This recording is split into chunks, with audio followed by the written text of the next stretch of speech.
today's swing fault, we're going to talk about fat shots. That means that you're hitting the ground before the ball, taking a heavy divot. The ball can go anything from 2 yards in front of you to just short of the green, miss your target. It's never going to carry the full distance. It's never going to feel great. If you hit the ground early, your hands and arms, they vibrate. Not good for your joints and bones as well. So one of the key reasons why people would fat it is to do with the center of mass, the weight, pressure in the golf swing.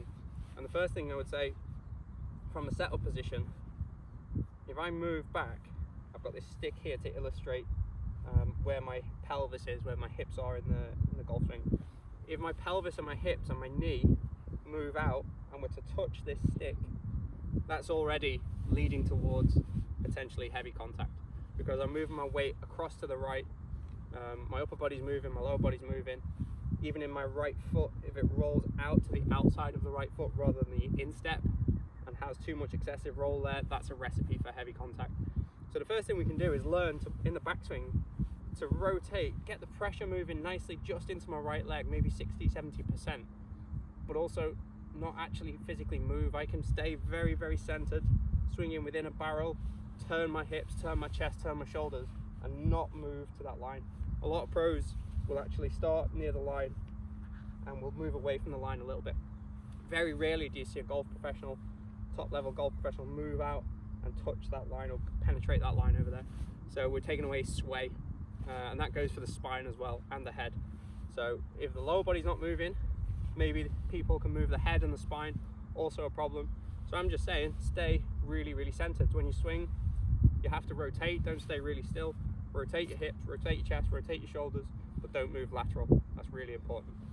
So in the backswing, if you can achieve that, that's a good start. But it can still go wrong from there.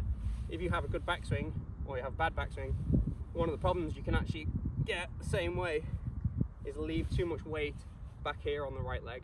So there's too much pressure in my right foot at impact. My hips are moving away from the target, which is bad news. My chest or my spine are moving away from the target. Head's hanging back.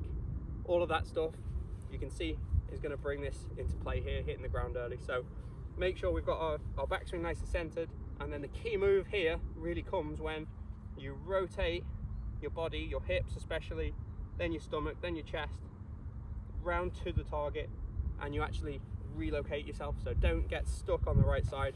Don't sway laterally, but move your weight into your left with rotation, and at impact you want to have your weight in your left foot. Right heel should be lifting, hips should be approaching 45 degrees open, and even your chest should be leading into impact. And the last thing you should get to strike the ball is your arms and then the club. If the club's last and my body's in front, it's highly unlikely you're going to hit the ground early. So a good drill for that would be to hit little punch shots, take the arms out of play, and really, really focus on getting your stomach and your chest out to the target. So yeah, reduced swing punch shots is excellent. Other than that, just really, really focus on rotation and drive to the target. And of course you can just check yourself with the stick here to make sure you're not swaying. So set up to the ball, I'm going to rotate back, and then I'm going to rotate aggressively through with my body, and then I'm going to get, hopefully, ball first strike.